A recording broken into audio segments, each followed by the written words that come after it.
What's going on, y'all? Welcome back to X Factor Fantasy Football. This is your Week 10 overview as you get ready for this upcoming week of fantasy football, y'all. There's a lot to tap into. Make sure y'all subscribe to the X Factor Fantasy Football YouTube page. Make sure y'all share and let people know where you like getting your favorite X Factor Fantasy Football.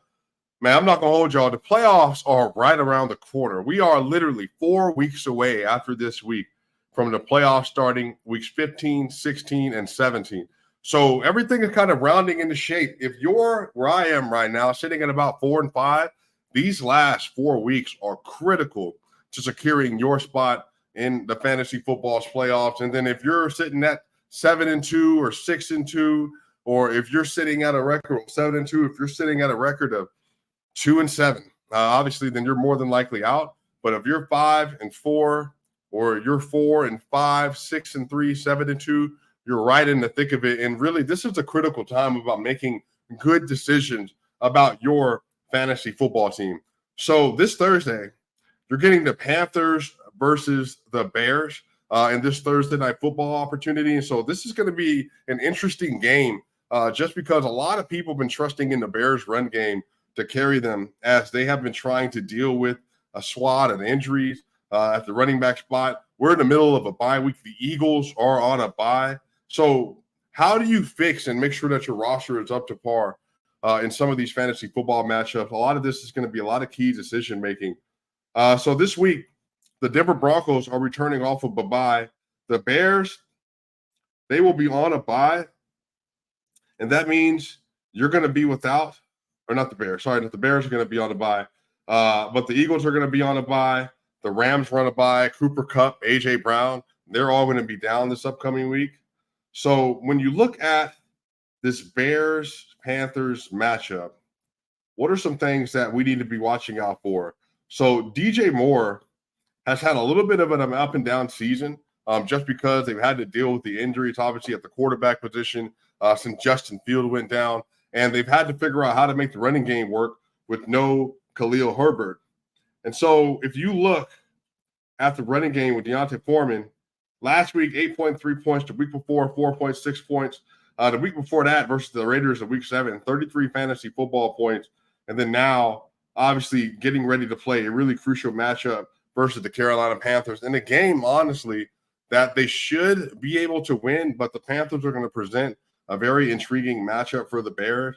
But if I'm anybody, I'm playing D'Onta Foreman. I'm playing, obviously, DJ Moore. If you need a streamer for the week, Cole Kmet, he's been a touchdown savant as of lately. And so if you need somebody that you can play and maybe trust, Cole Kmet might be one of the go-tos. Cole Kmet is currently tied in 5 on the season with 108 fantasy points on the year. Cole Kmet this last week at 23.5 fantasy points. On the year, he has 41 receptions, 374 yards, and 5 touchdowns for Cole Kmet, right in front of George Kittle, Evan Ingram, Dallas Goddard, and then Taysom Hill is currently at tight end 9 on the season. Yeah, I mean, as everybody knows, tight end is kind of a crapshoot. Travis Kelce, 140 fantasy points on the year. TJ Hockenson, 130. Mark Andrews, 124.7. Sam Laporta, 110. And then Cole Kmet is sitting at 5. Again, that touchdown upside is obviously very big. Cole Kmet has 50 targets this year with 5 reception touchdowns and 374 yards and 41 receptions. So Cole Kmet would be a good active streamer on that end as well if you need somebody. Now for the Panthers, obviously, apparently one of the best wide receivers in fantasy football this year, and Adam Thielen, 62 receptions, 610 yards and touchdown. Definitely a must play. DJ Chark, if he plays, might be somebody that you could also look to go after as well. Miles Sanders, I have him in one of my fantasy leagues. Don't trust him even a little bit. Not at all. Miles Sanders has been really disappointing this year. Started the year off pretty well, then even convinced some people like me to make a trade for him that needed some running back upside. Got him on the roster, and he's done absolutely nothing. Miles Sanders projected for 6 points, had 7.6 points last week, hasn't had a double-digit fantasy game since week 3 versus Seattle. And, again, I don't know how much he's going to get up from there. So definitely a little confusing on that end, but I wouldn't look to play a whole bunch of these guys. Again, if you got Adam Thielen, definitely lock in and play him. Cole Kmet, DJ Moore. If you had Deontay Foreman, then go ahead and lock it in. But y'all, there's some really interesting matchups this week. You have the Colts versus the Patriots, Browns, Ravens. You have the Bengals, Texans, 49ers, Jaguars, Saints, Vikings, Packers, Steelers, Titans, Bucks, Falcons, Cardinals, Lions, and Chargers.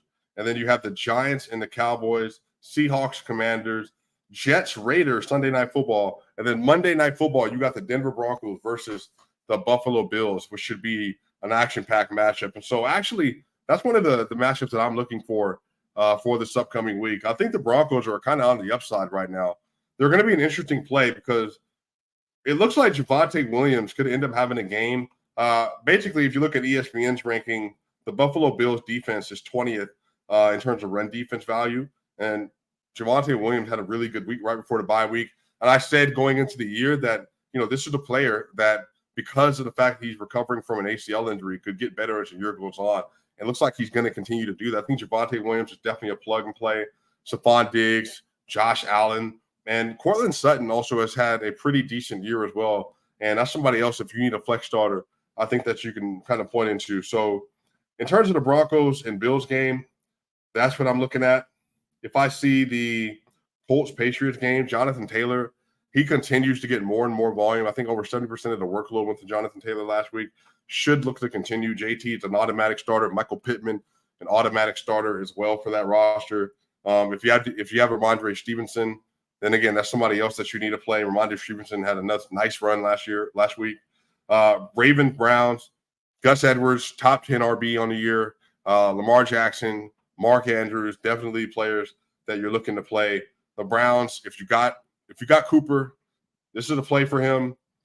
Outside of that, there's nobody else on the Browns. Even the Browns defense, they could end up playing really well, but the Ravens have a really good offense. Definitely streaming the Ravens defense for sure versus this Browns offense. Bengals, Texans, Joe Burrow, Jamar Chase, Joe Mixon, T. Higgins, all locked, all four of them playing really well. C.J. Stroud, Tank Dell, and then on top of that, Nico Collins all playing. If you need a flex running back, obviously, then Dameon Pierce is another flex that you can throw in the matchup. 49ers, McCaffrey. Debo should be back this week as well. He's a play, as well as Brandon Ayuk and George Kittle. And then Jaguars, Travis Etienne, Trevor Lawrence. If you don't have a better QB for, QB upside is always there for Trevor Lawrence. Calvin Ridley. Don't trust him a lot right now, but if you need a flex receiver, then that's definitely a direction you can go in. So that's how I feel about the 49ers Jaguars game. Vikings Saints. KJ Osborne went down last week. Jordan Addison is a play, but even that's a flex probably at this point with the quarterback situation that they're in. Alexander Madison, if you have to play him. That's good. Cam Akers, I wouldn't think went down with an Achilles injury. And then on top of that, you have for the Saints, Alvin Kamara, Chris Olave. And then if you need, you can play obviously Michael Thomas. That's a flex as well. Steelers, Packers, George Pickens, Najee Harris. It's a flex. Romeo Doubs. It's a flex if you need it. Like if you're really scared at the wide receiver position. Obviously, you've got to play Aaron. If he's playing Aaron Jones, definitely need him out there. Derrick Henry, Titans game for the Buccaneers. Rachaad White, and also Mike Evans as well. Chris Godwin plays. Chargers, Lions. That should be a high-scoring game. So Austin Eckler, maybe Joshua Palmer's back for that game. Keenan Allen. And then on top of that, on the other side, Jahmyr Gibbs. If Montgomery's back, that's a play. And then obviously Amon-Ra St. Brown. So a few really good matchups this week.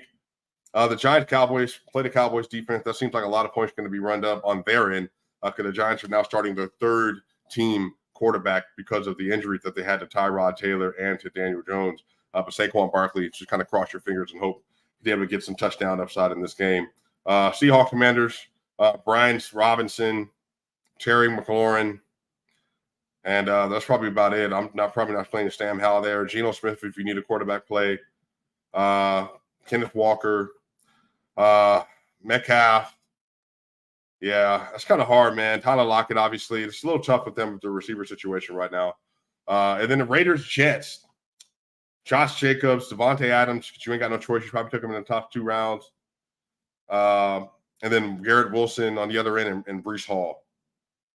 And that's probably a locked in for that game, y'all. But again, fantasy football players, playoffs are 4 weeks around the corner. Let us know if there's anything that you need done.